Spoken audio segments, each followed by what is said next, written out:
जय शिवराय. श्री स्वामी समर्थ सर्वांना. रामकृष्ण हरी. दादांनो काय चालू आहे? झाला का स्वयंपाक? बहिणीचा माझ्या दादा म्हणत असं ताईचं तर किचन वाटा पुसणं चालला. ताईच आज लवकर आवरले की काय?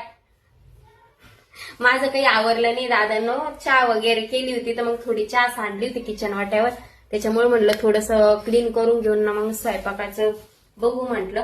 आणि पोरांनी नेमकं जेवण वगैरे केलं होतं.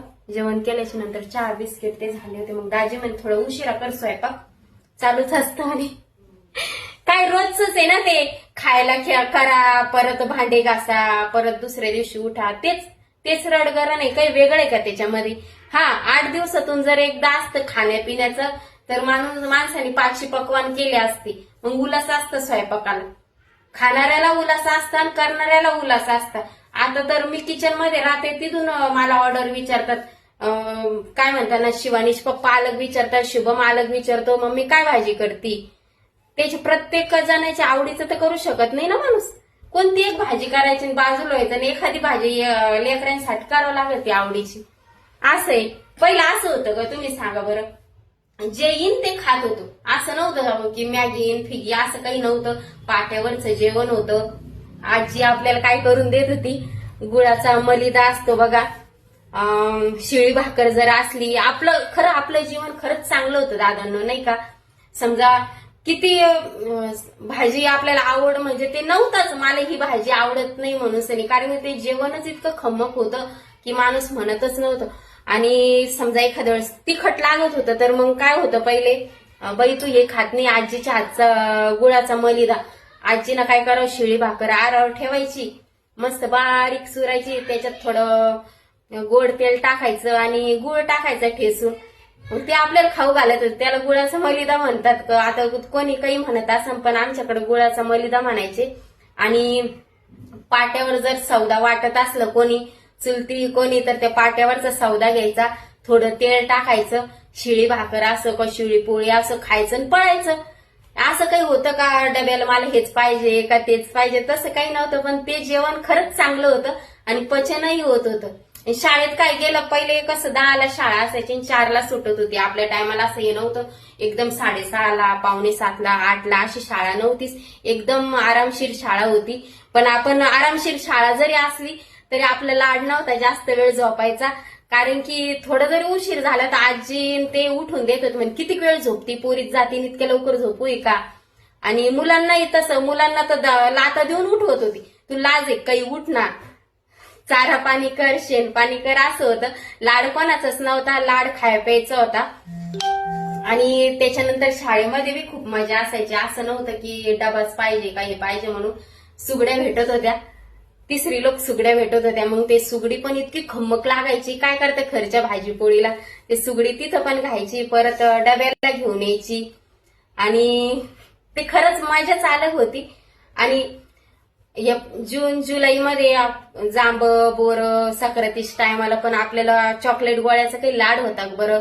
ऊस घेऊन जायचा जाता जाता, कोणाचे बोर घ्यायचे, जांब घ्यायचे, चिंच घ्यायचं, तसं होतं आपल्याला. पण असं नव्हतं चॉकलेटच लागतं का हेच लागतं, तो लाड नव्हता. आणि खरंच पहिली जिंदगी खूप चांगली होती. सगळ्यामध्ये आपण खो खो, कबड्डी ते खेळायचं, कोणीच काही म्हणत नव्हते तू पोरांसोबतच का खेळते, पोरींसोबतच काय खेळतोय, असं काही नव्हतं. पहिलं वातावरणही चांगलं होतं आणि पहिल्याच्या लोकांना खरंच माणुसकी होती. आता तुम्ही सांगा दादांना, तू म्हणसान ताई आता हे बोलल्याच्या नंतर काय म्हणते इकडं कुठं शिरली म्हणून. हे बघा, मरण सगळ्यांना आहे, माझं काय म्हणणं आहे, मरण सगळ्यांना आहे. पण 2 शब्द कोणाला तरी चांगलं बोलून जागा, कोणाचं मन दुखणार नाही असं वागा. आता मी भरपूर नोटीस केलंय बरं का. आता मला आवड आहे, माझ्या घरच्यांना आवड आहे, मी व्हिडिओ काढते, माझ्या मनाला आनंद भेटतो. मेल्यानंतर काय नाही त्यासोबत काहीच नाही ना. आता ह्या जगामध्ये आम्ही दोघांपैकी कोणी असो किंवा नसो, कोणी तर आयुष्यभर टिकत नाही, कोणी जन्माला पुरत नाही. लेकरांच्या समजा आई वडील हे जन्माला पुरत नाही. पण आपण काय म्हणतो बा, याच्यात आपलं काही इन्कम असो किंवा नसो, पण आम्हाला आवड आहे.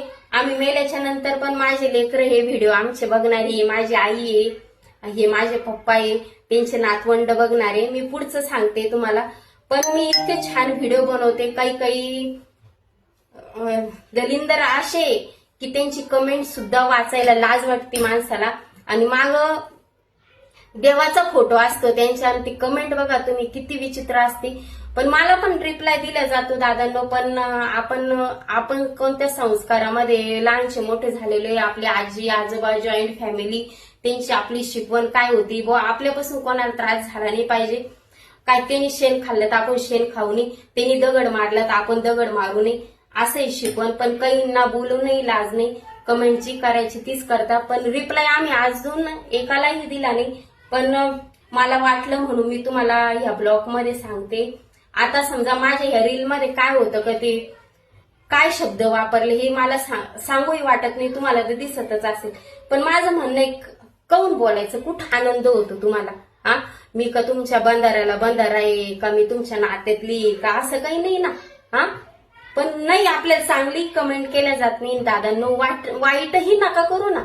हा, पेरलं तेच उगवणारे. आता तुमचे इंस्टावर, तुम्ही इंस्टावर व्हिडिओ बघता, तुमची इंस्टा आयडी कोणीतरी बघत असेल ना, मुलींनी जर हातात घेतली, जर ही कमेंट जर बघितली, ते मुलं काय शिकणार आहे तुमच्याकडून? तुम्ही जे विचार करता तेच तुमचे विचार करणारे तुमचे पोरं, तुमच्यापासूनच ते शिकणार आहे ना. पेरलं तेच उगवणार आहे दादांनो, विचार करा. आपण कुठंतरी कोणाचं तरी मन दुख होलं ना, आपलं कितीक पटीनं कोणीतरी आपलं मन दुख होणार आहे. आणि समोरची समजा तुम्ही माझं मन दुख होत आहे, समजा मला कमेंट करताय, आता हे समजा मी व्हिडिओ बनवते, तर तशी तुमच्याही परिवारामध्ये आई आहे, बहीण आहे, बायको आहे, तुम्हालाही कोणीतरी वाईट बोलणारच आहे. कारण की 4 बोट जर, एक बोट जर तुमचं माझ्याकडे असेल ना, 4 बोट तुमच्याकडे असतात दादांनो. माघारी राजालाही नाव ठेवतात. पण तुम्हाला मी एकच सांगते, हा जन्म आपल्याला परत भेटत नाही.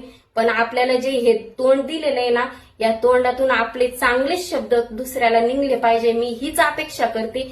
मी तुम्हाला नावही ठेवत नाही, तुमची चुकी तुम्ही सुधरा, आणि कोणाला असं नाव ठेवू नका. नाव ठेवणं इतकं आपण काही हे नाही, साधू संत नाही. हा, आपण नॉर्मल माणूस आहे. आपण आपल्यावर विचार करा. आपण जर समोरच्याला नाव ठेवलं ना, आपल्याला जर कोणी शिवी दिली 4 लोकांमध्ये, तर किती अपमान होतो का नाही? हा, मला पण रिप्लाय दिला जातो, तुमच्या दाजींनाही रिप्लाय दिला जातो, पण मी म्हणते नको, जाऊ द्या. आता पण मी खूप इग्नोर केल्या त्या गोष्टी. पण मला वाटलं ह्या गोष्टीवर काहीतरी बोला. तुम्हाला पटतंय का ते तुम्ही तुमच्या मनाला विचारा, आरशासमोर विचारा. तुम्हाला पण लेक आहे, माय आहे, कुठंतरी आई आहे, बहीण आहे. जर आपण एखाद्या बहिणीला आपल्या तोंडून जर विचित्र शब्द वापरत असेल, तर तुमच्या बहिणीला जर कोणी असं म्हणलं आईला, बहिणीला, तर तुम्हाला कसं वाटतंय तुम्ही ते फील करा, आणि मग नंतर दुसऱ्याला बोला. एवढंच मला सांगायचंय, बाकी काही नाही. बाकी असाच सपोर्ट मला असू द्या दादांनो. बाकीचे सगळे माझे भाऊ बहीण वहिनी सगळे सपोर्ट करताय मला, सगळे छान छान कमेंट करताय. आणि याच्यापासून आम्हाला असं नाही का इन्कमच पाहिजे, असं नाहीये. या नातेवाईकामध्ये याच्यामध्ये आपण घुलमिल राहतो ना, समजा काय म्हणतात, टेन्शन वगैरे घेतो, मानसिक तणाव राहतो माणसात. पण इथं कुठेतरी आम्हाला आनंद भेटतोय, तुमच्या दाजीला आणि मला काहीतरी विसर पडतोय त्या गोष्टीचा, म्हणून आम्ही हे करतोय. आम्हाला ह्या गोष्टीपासून आनंद भेटतो म्हणून आम्ही हे व्हिडिओ काढतोय. का पैशाच्या आशेनं पण नाही काढत आहे. आणि एक वेळेस आम्ही ह्या जगात असो किंवा नसो, ही आठवण म्हणून आमच्या मुलांना राहील, एक सरप्राईज म्हणून राहील, एक भेट म्हणून. हे आम्ही इंस्टाग्राम म्हणजे कधीच बंद पडणार नाहीये. त्याच्यामुळं माझे मुलं नेहमी आम्हाला याच्यामध्ये आठवतील, आम्ही कधी विसर पडणार नाही त्यांना आमचा, म्हणून आम्ही व्हिडिओ काढतो दादांनो. आणि आम्हाला आवडही आहे, आणि आमच्या परिवारात कोणालाच विरोध नाहीये. तुम्ही अशी व्हिडिओ काढता, तशी व्हिडिओ काढता, आम्ही वाईट व्हिडिओ काढतच नाही. हे सगळ्या जणांना माहिती. काही जण आहेत त्यांना आपण नावही ठेवत नाही, त्यांची मनमर्जी राहिली, कारण पेरलं तेच उगवणार आहे. आज एक बोट माझ्याकडे तर 4 बोट त्यांच्याकडेही राहणार आहे.